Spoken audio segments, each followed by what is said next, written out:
Hello, what's up guys? Dito tayo ngayon guys, start natin ating run number 14 para po makabawas na tayo sa ating 24-hour run challenge. So ito ay running, jogging, walking tayo para makabawas po tayo kasi ito ay katanghalian tapat. So dito tayo manggagaling ngayon guys sa bahay ni Lola Ibiang. Kay bahay po ni Lola Ibiang sa bundok. Yun na po, start na natin ating pag jogging, running at walking. Ayan guys, so supportan po natin ang 24-hour run challenge ni Sir Ruel. Maaari po ay sumali po kayo dahil po ang price po nito ay 10,000 pesos. Ayan. So meron na pong mga nakatapos, si Sir Ruel, si Ma'am Nina Lonsaga, tsaka si Sir Muhammad Omar Bernal. Tatlo na po yung nakatapos ng 24-hour run challenge. Tayo naman po ay nakaka 14 hours pa lang. So pwede na natin itong isali. Ang pagkagaling po kay Lola Ibiang ay takboy na natin to pa ibaba. So ayan guys, samahan nyo ko, takbo tayo, jogging lang tayo guys. So supportan niyo po guys ang aking dalawang channel na Dong Tigidong at Dong Tigidong Highlights. Yung po sa highlights ko po, ang content natin ay more on travel vlogs, tsaka mga do it yourself content, mga reaction. At yung po ating Dong Tigidong channel naman ay sa ating official na channel, yung pag-charity natin, pag-scout ng mga matutulungan.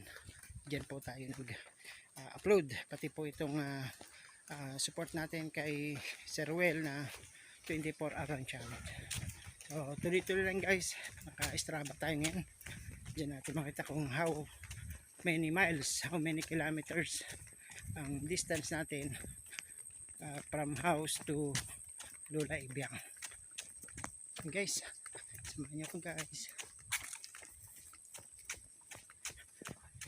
Guys, kung hindi pa kayo nakasubscribe sa channel, please subscribe, hit like and all notification bell para updated kayo sa aking video. Please leave comments guys at babasahin natin yan sa ating next run.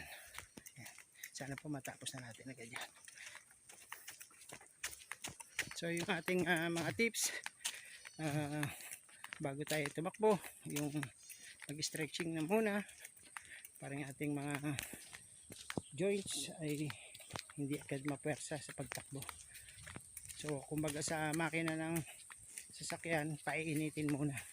Makina ng diesel, makina ng gasoline engine, painitin muna bago mo i-arangkada ng todo. Kasi matagal yan na-stack yung kanya mga langis sa loob, ay ipaakitin muna sa buong makina kahit mga 5 minutes. Eh guys, bababa na tayo. Bababa na po yung ating tinatakbo. So parang hinihigop na tayo ng gravity. Kahit hindi tayo tumakbo, ay parang na rin tumatakbo. So mabagal po yung ating pacing.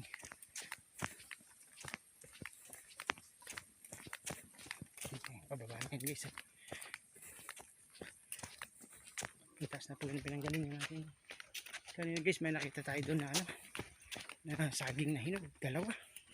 Pero huwag tayo kumuha kahit walang nakakakita, ay masama yun. Kailangan magpaalam pa rin tayo sa may-ari. Yan guys, sa mga humihingi po ng tulong, kagaya po ng ating mga bata na hindi mailabas sa ospital, mga bulag, may kilala kayong gusto nyo matulungan, ay manood lang po sa channel ni Sir Will Lipat every Friday. Mag-leave ng comment, mag-live chat at umakyat kung kailangan sa StreamYard links para mabanggit niyo po yung inyong hinaing, karamdaman at kung anong klaseng tulong po. Kagaya po nung isang araw, si Patria, yung pong kanyang kapatid, ay hinuli ng mga pulis, PDEA, dahil nga po involved sa drugs. So pinaninindigan naman po ng pamilya na hindi po siya involved sa drugs. Kaya naman ay lalapit sila kay Rapi Tulfo through Sir Ruel dahil nga wala silang pamasahe. Sila po ay binigyan ng pamasahe eroplano para po makaluwas sa Maynila at tumuloy muna sa bahay nila Sir Will Lipat sa may Batangas, at doon naman po ay pupunta sila sa Channel 5 sa Mandaluyong upang magsumbong ng hinaing kay Sir Will Lipat, kay Sir Rapi Tulfo, Senator Rapi Tulfo. Kaya supportan nyo po, sabaybayan nyo po yung kwento ni Patria. Sana po yung ma-action na agad, at kung kailangan po ng abogado ay matulungan kung nahuli sa drugs. Okay, para na rin tayo nagre-reaction video dito. Ay tatakbo lang tayo ng takbo guys, kasi good for the heart yan. Tapos na stretch pa yung ating tuhod, na exercise yung mga cartilage na lumalagotok na.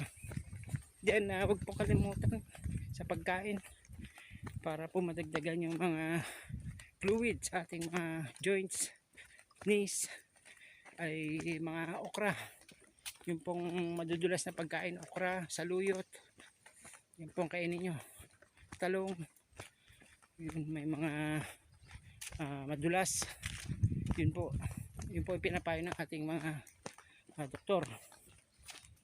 Tapos meron po siyang inireseta na glucosamine po ay para sa tuhod. So mga hindi na nagge-generate ng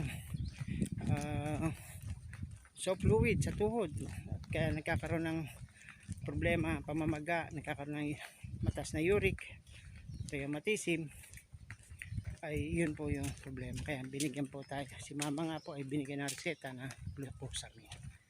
So yun, mamaya po pagdating natin sa bahay, check ulit natin yung ating Strava para po sabihin ko sa inyo kung ilan ang ating natakbo for today, kasi po Friday ngayon. Pag tuwing Friday po pinipilit natin makatakbo.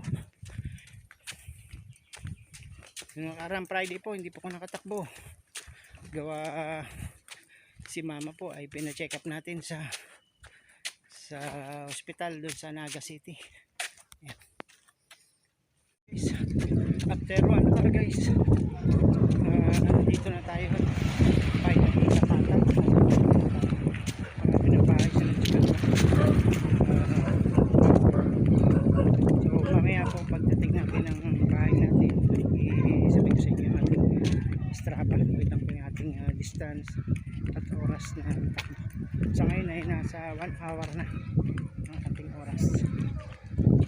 Marami na dito ang kabayan. Kanina puro puno lang ang bundok, lupa. Nakikita natin ngayon ay bahay na.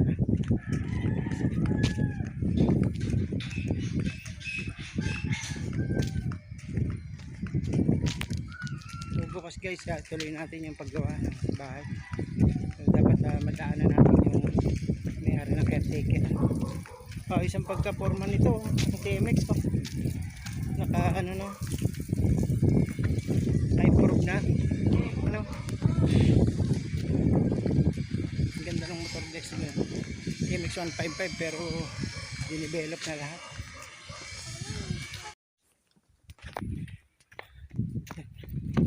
Pagtakbo guys, kasi ano to, naka bababa no, steep po kaya mas mabilis po yung takbo, hindi ka mahirap, hindi mas stress ating pwersa, ating energy. Ang ating energy po ay hinihila po tayo ng gravity, kaya walang problema. Ihulog nyo lang yung katawan, isunod nyo lang yung paa, isunod lang yung paa guys, pabilisan at takbo natin yun.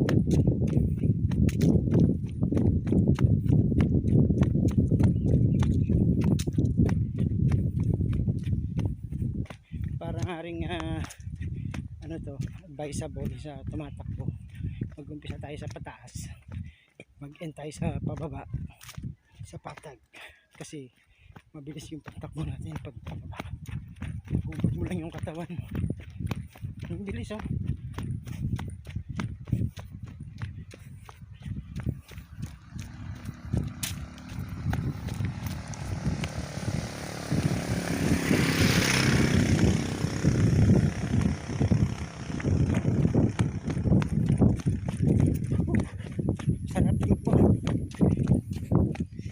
may konting hangin, tsaka may lilim kasi marami pong puno na kapalibot.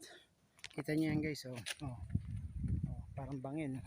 Puro lupa, ugat, oh. Malaking puno, ugat, oh. Taas. Yan po ang ating location ngayon. Elevated tayo masyado. Ayan, oh. Taas yan. Mamaya pakita ko sa inyo kung ano yung elevation natin. Tapos yun, tanaw na po yung malayo yung bayan. Napakaliit. Then yan, taas natin ngayon. So yan, may mga dumadaan din po dito motor na pupasyal. Pupasyal po sila sa Tinawagan Hills. So mga nagde-date. Siguro mga nagde-date yun. Papasyal sila sa Tinawagan Hills sa Lourdes.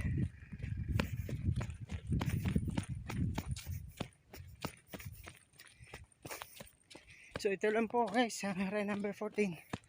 Yung aking run number 12 hindi ko pa na-edit, pero meron na po ako dung screenshot ng Strava sa run number 12.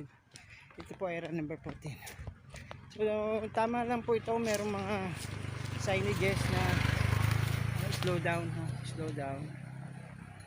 kailangan daw mag slow down dahil mabilis po ang mababakbo ito, kailangan mag slow down.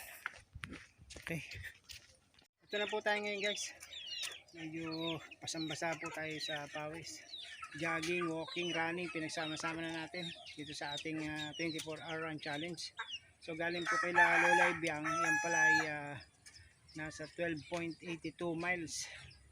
So natapos natin yan ng 2 hours and 32 minutes. Medyo pagod yung ating legs pero kaya naman. Kaya naipunan na rin tayo. Wala kasi tayong ngayon guys, masyadong exercise. Kaya mula doon kay Lola Ibiang, tinanong natin, bumawi-bawi tayo. Naglakad lang tayo, takbo, running. So isinama na natin ito sa ating 24-hour challenge. So nakakuha po tayo ng 12.82 miles, tapos 2 hours and 32 minutes. Salamat po guys sa panonood. Sana po ay sumali din kayo dahil alam naman natin, our health is our wealth. See you soon.